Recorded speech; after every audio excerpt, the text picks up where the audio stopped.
In this video, I'm going to take you step by step how I rebuilt my 12-scale car. I'm going to show you the rear end, the front end, the chassis and the side springs, so you will be ready for your next race. So after 2 full practice days, I'm going to rebuild the car completely. I want to make sure everything is straight, nothing has been bent by a hit, because I'm not a perfect driver, so I sometimes hit things. And I'm going to check everything and make sure it's ready for the next big race. I'm not going to show you everything, because some of the things are just described by manual, but I'm going to show you the most important things, which will be the front end. Sometimes things shift there, which will be the rear port, which is the most important, I think. I'm going to look at the side springs and this pre-tension, and I'm going to look at the chassis if it's still straight. So these are the steps I'm going to show you. So I haven't taken the front end off of the car, and I can check everything and I make sure the spacers stay at the same spot. All these spacers have different tasks to do, because these spacers are for the height, these spacers are for the caster, and this one is for bump steer. So I don't want to get these all together. I just want to keep them aside, so I know I have the same amount of caster, same amount of bump steer and same amount of ride height if I'm running the same tires. So taking off the front end, I try to look at carbon parts. Sometimes with a hard impact, the carbon parts can crack a bit. They won't break, they're pretty strong, but sometimes they will crack, sometimes internally, and then it will be bent and will have a different amount of camber for this camber strap. So I check the carbon parts.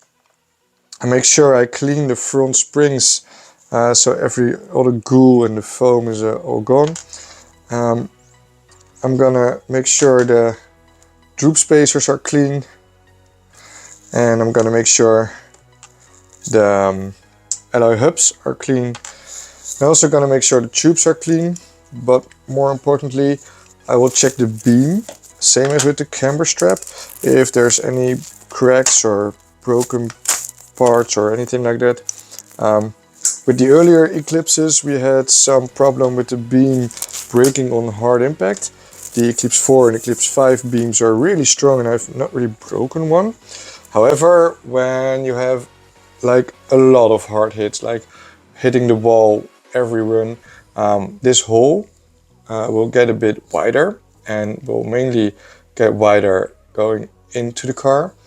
Making it go into the car, it will take less camber, so it will make less camber, and therefore if you make really hard hits, I will advise you on swapping out this part and taking a new one. But looking at this part, the holes are still round and not oval, so that's good. And the carbon part also looks good. So I'm going to clean it, and I'm also going to clean the tubes and redo the oil. I like to redo the oil once a day, but even at large races I want to redo the tube oil within a run or 3. Maybe 4, depends on how much time there is between the runs.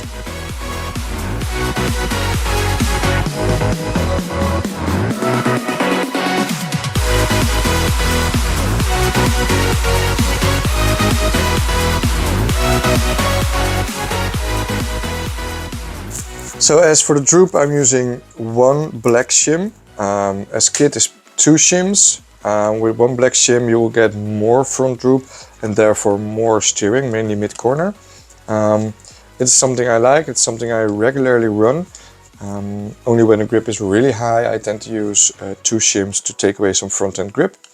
I'm also using 10K, this way, 10K. It's something I use a lot. It's my go-to goop for the front end.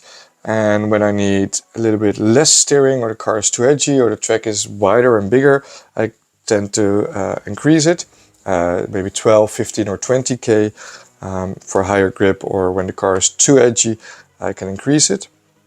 The other thing is I'm using the kit black springs. Actually they're white, but they're black with a white dot. So they're called the white springs, and they're actually looking black. I almost never change front springs.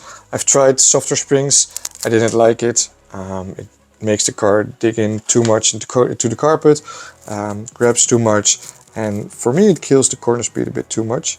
But that's my personal preference. So I fill up the front end tube and I try to loop the tube before I put on the front hub so I don't make any scratches. Probably won't if you don't do it, but I just want to be sure. I'm taking away all the excess oil. I don't like a dirty car.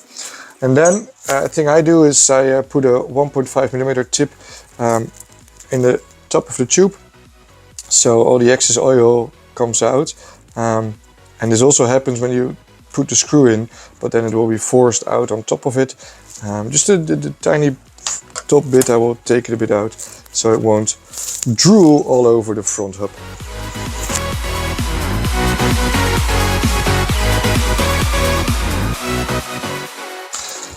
So the front end is back together, and I felt the movement of the front end with my hands, and it's not gritty or binding anywhere, so that feels alright. It's not the same as on the track, I know that, but just to make sure everything feels fine, I didn't make any mistake. I'm gonna put it aside and gonna continue with the rest of the car. So I took the rear pod off, and I'm running 12 scale for quite a long time now, and all the cars and every brand I ran, sometimes the rear pod just tends to tweak and it tends to bend with hard impacts. I must say the Eclipse 5 is a really strong car. It doesn't mean the parts bend, it just means the two bulkheads will rotate a bit due to all the margins in the screw holes and in the chamfering of the screws and maybe the tension on the screws. You can actually check the pod by turning it upside down and making sure it is bent or not. And this pod actually is bent a bit. I made quite a hard impact. So I'm going to rebuild the pod, and when I rebuild it, I'm also going to check the alloy parts to make sure they aren't bent. I haven't bent a lot, actually only one with a tremendous hard hit. So I'm gonna check them, take the pod apart, and then reassemble it.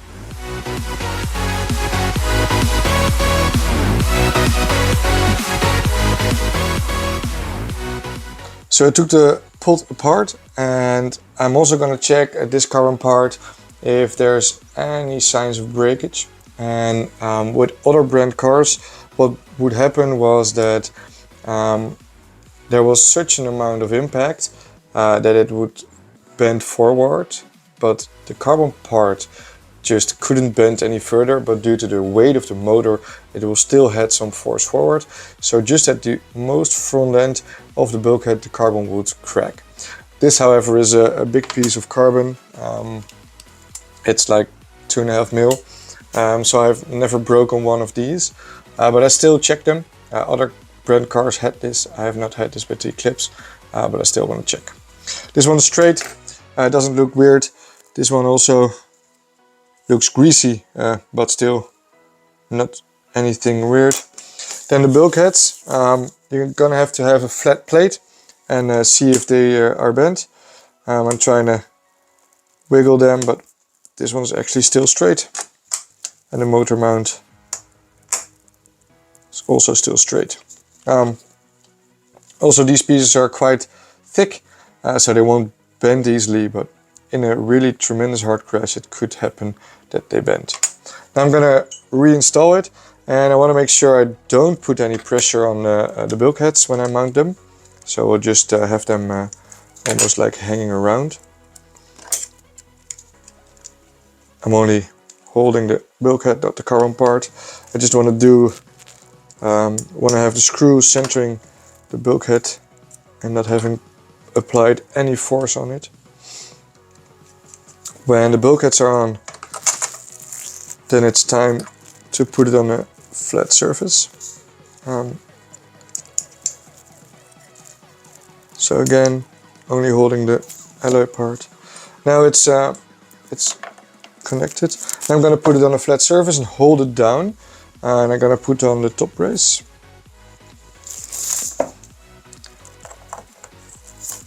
And just not apply a lot of force, just hold it down. So when you're moving the screws or pushing the screws, it won't tighten up tweaked. So just put a little bit of force, a little bit of pressure, hold it down. Checking it, it's straight now. Then I'm going to put on the last piece, this way around.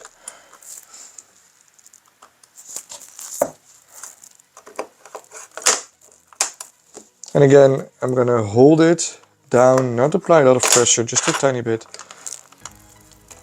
Make sure I don't tweak it when screwing it down. Gonna recheck it.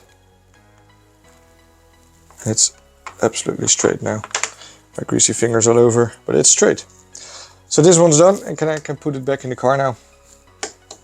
So on the rear brace, there are two side springs where you can tune the car a bit, but you can also tweak the car with. And the side springs apply pressure on it on the rear pod. My rear pod was tweaked, so it shows by the side springs being pretty unequal, screwed in or screwed out. You can see it here. One is screwed out pretty much, and the other one is screwed out not so much. So I retweaked, if I straightened the pod, so I'm gonna make these equal, and therefore I'm gonna measure it. Don't be fooled by the grip screw up top. The grip screw where you adjust it with goes into the spring retainer, but it can be that one grip screw goes further in the spring retainer than the other. Maybe the bushing isn't pressed as hard in the carbon as the other. So if you look at top of the bar and you see one grip screw being higher than the other, don't be fooled by it. It can be still completely straight or anything. So I'm going to measure it, and I'm going to measure the top of the brace without any screws or anything. It's just the top of the carbon, and then onto the spring and just touch it. Well, this is 14.7, fine. And this one is 40.9. So I need to unscrew this one a bit. This won't be the definitive setting. It's just I'm making sure this is straight. So when I build the car and I'm going to tweak it, I know my pod has been tweaked and my springs are close to equal. So now it's also 40.7. So that when it's not tweaked, the car, I'm going to see and look for other parts or other places. Even now, they're not screwed out equally or screwed in equally. They're closer but not the same. So it could be that maybe the spring retainers are different, maybe the bushing isn't pressed in as far, maybe the springs are different. Doesn't matter, I made sure that the distance is the same so that the pressure will be the same when I start setting up the car. So the last thing I'm going to check is the chassis. It's a 2mm chassis, and with really hard impacts or when you're not running the top deck, it will bend. I've not bent one yet, but I always check it. Make sure you have something that you know is straight. So you can use a steel ruler, or you can use, if you have a bigger calipers, the backhand of your calipers. I use the steel ruler. Just make sure you have something that's straight. And it's a bit hard to show you on camera. However, I try to have some light at the back of it and then make sure everything is straight and doesn't wobble or anything. And if you are in doubt of your chassis, I would advise on getting everything off, because there's still a servo and electronics on there. These won't really tweak, but it will not help with feeling and looking at it. So I would advise on taking everything off, get a really flat surface or a glass plate, and then recheck and make sure it doesn't make any sound if you tap on it. I love to use a light behind it and just look, because it's faster. And then if it's bent, replace it, but they don't bend that easy. I'm gonna check this one.